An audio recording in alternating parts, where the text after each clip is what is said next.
Alright guys, today I wanted to show you this smart lock from Veise. This is model RZ07. So if you're looking for a more modern look to a smart lock, if you're looking for various ways to be able to lock and unlock, including a touchscreen keypad, fingerprint, keys, fobs, and even through the app, this may be the right one for you. I'm going to show you what comes in the box, how to install this, as well as all the other features that you can access through the app. Alright, so to install the smart lock, first you want to start off with the strike plate. Now I do actually have the old one for my old lock, so I'm just going to keep that one there. Once you have your strike plate in, you would then go ahead and take that latch and go ahead and insert it right in here. And then same idea, just go ahead and screw it in with the two provided screws. Alright, so next take the exterior assembly, so that's the part with the keypad, the fingerprint. Go ahead and take that tail piece, insert it into the slit in the latch there, and just route the wire underneath the latch for now. So it should just be able to hold itself in place. Next, you're going to take the mounting plate, place it against the door, and you're going to insert the tailpiece through the circle in the middle, insert the wire through that rectangular hole, and then the tailpiece through the circle in the middle. To connect that to the outer assembly, you're going to take the two silver screws. You'll see two holes to the side of the tailpiece. Go ahead and screw those in. So next you're going to take the interior assembly and you're going to connect the wire. So you'll see two red markings. Go ahead and just click that into place and then insert the tailpiece into the cross hole in the middle there. Now to attach the interior assembly to the mounting plate, you're going to take the battery compartment cover off.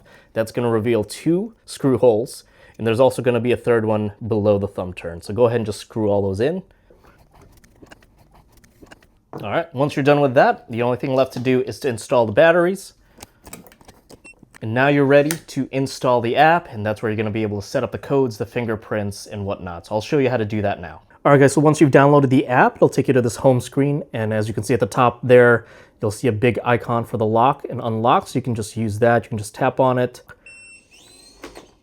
And then at the bottom half, you'll see the ability to add all the passcodes and cards. So let's start with eKeys. So this is essentially a number that you can send to another user using the same app to be able to give them access to this lock. And at the top, you'll see you have the choice between timed, one time, permanent, and recurring. Once you click send, it'll send it to the phone number and email that you've set.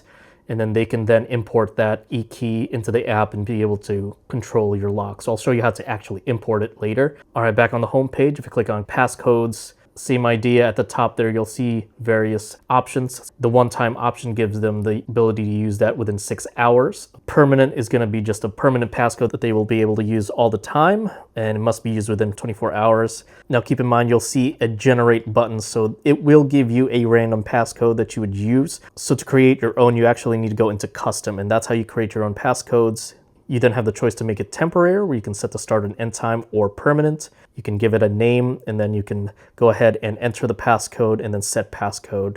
The recurring option, again, will just generate a random passcode, and this option is basically to give a user the ability to use this passcode at a set schedule.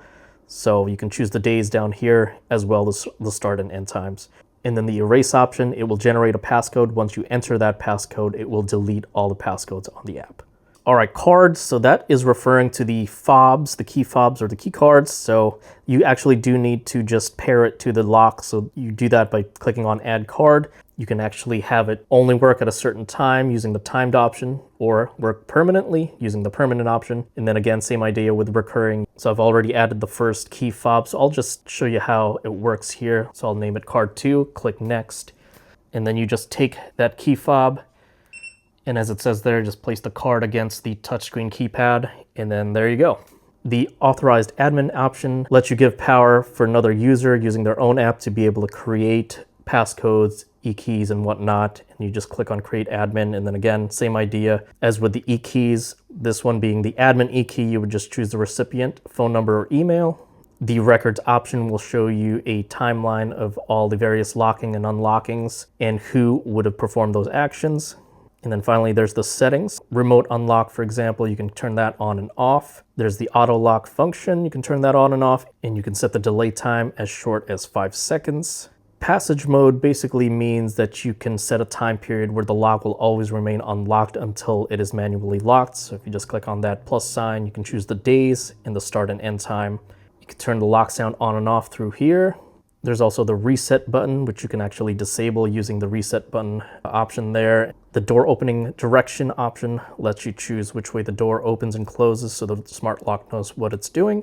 There's the lock clock, which is essentially a way for you to calibrate the time and even set the daylight savings. There's the import from another lock. So this is where you would go ahead and type in the E keys that we created earlier, including the admin E key, giving you access to another lock using this app. And then at the bottom there as well, you can update the firmware. You can set up Amazon Alexa and Google Home here. And then you can even turn on and off the unlock notifications. All right, guys, so I did just want to quickly demonstrate all the ways to lock and unlock this thing. Of course, from the inside, it's just going to be that thumb turn that you turn.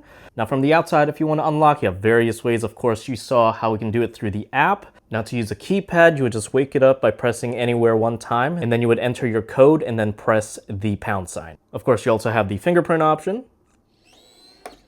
You have the key fob that you would set up through the app.